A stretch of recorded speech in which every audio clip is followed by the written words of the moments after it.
To another trial, this one the trial of the century, back in the headlines. Tonight, new revelations about O.J.'s dream team of lawyers and how they worked the prosecutors and the jury to their advantage. And then there was that glove. It is all in a new documentary, and ABC's Juju Chang is on this case that still grips the country. The O.J. Simpson case, one of the most infamous trials in American history. A saga filled with intrigue, controversy, and a cast of characters that captivated the nation. Join us as we delve deep into the details of this gripping tale. It was the summer of 1994 when the world watched in shock as the news broke of the brutal murders of Nicole Brown Simpson and Ronald Goldman. What followed was a media frenzy unlike anything seen before.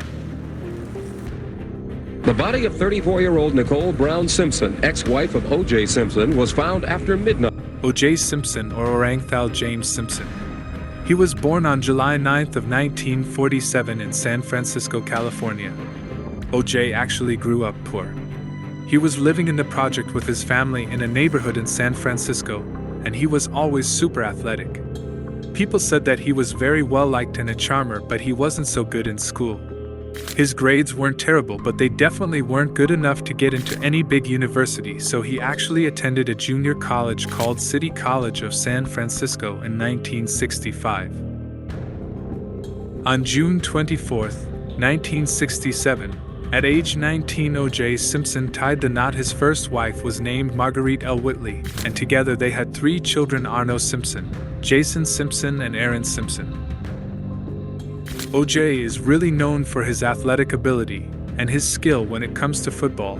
He was extremely talented. He had a really good career. He was the second leading rusher in NFL history and was indicted in the Pro Football Hall of Fame in 1985. Not only that, but he had a lot of fans. O.J. had a really strong fan base. Women really liked him. He was pretty good looking. In 1977, he purchased this huge house in the Brentwood area of LA, and it was gorgeous. It had an Olympic-sized swimming pool, a tennis court. It even had a 6-foot wall built all around the perimeter of the property, obviously for privacy reasons. O.J. lived there with his family.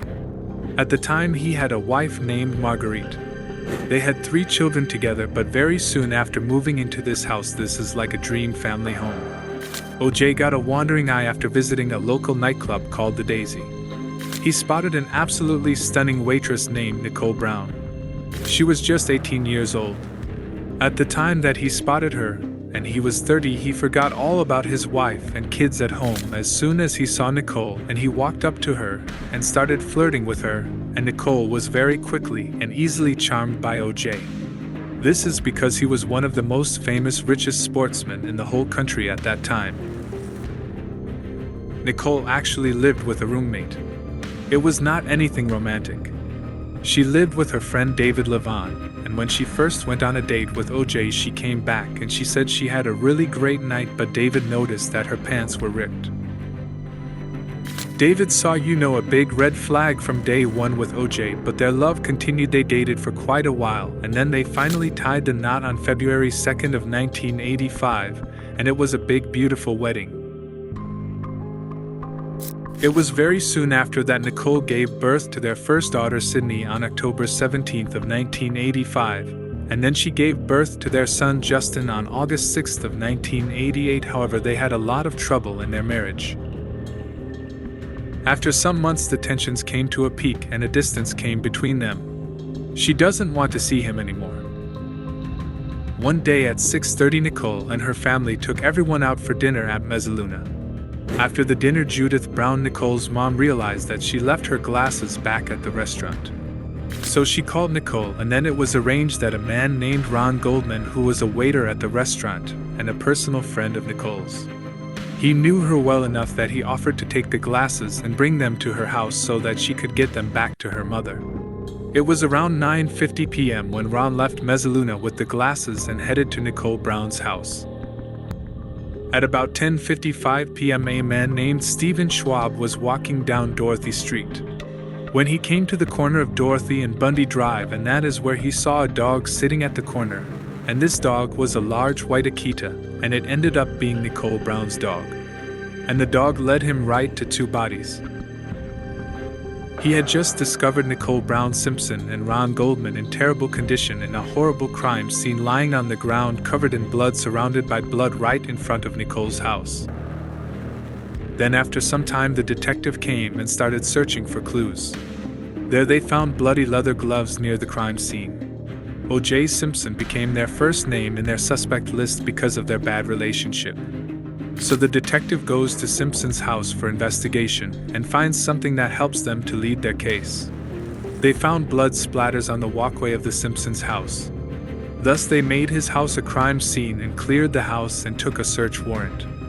As they moved inside, they found there was a bloody leather glove that was the same glove which was found at the crime scene. They also found blood in his bathrooms and more blood in the driveway and in his bedroom. They took Simpson for the Nicole Brown Simpson and Ron Goldman's murders civil trial. No other suspects have been identified for the crime of furiously stabbing and slashing her and Goldman. As the trial progressed, it became clear that race would play a significant role in the proceedings. With tensions already high, the case took on a deeper significance as it highlighted issues of racial injustice in America. In the end, after months of testimony and deliberation, the jury delivered their verdict. O.J. Simpson was found not guilty of the murders of Nicole Brown Simpson and Ronald Goldman. Mrs. Robertson. Superior Court of California, County of Los Angeles, in the matter of the people of the state of California versus Orenthal James Simpson, case number BA097211. We, the jury, in the above entitled action, find the defendant Orenthal James Simpson not guilty of the crime of murder in violation of Penal Code Section 187A, a felony upon Nicole Brown Simpson, a human being, as charged in count 1 of the information. Even after so many clues, Simpson wasn't found guilty in the murder of Nicole Brown Simpson and Ronald Goldman. Several theories flew around saying that Simpson's lawyers and his team manipulated the clues, and due to the strong side, O.J. Simpson won the case.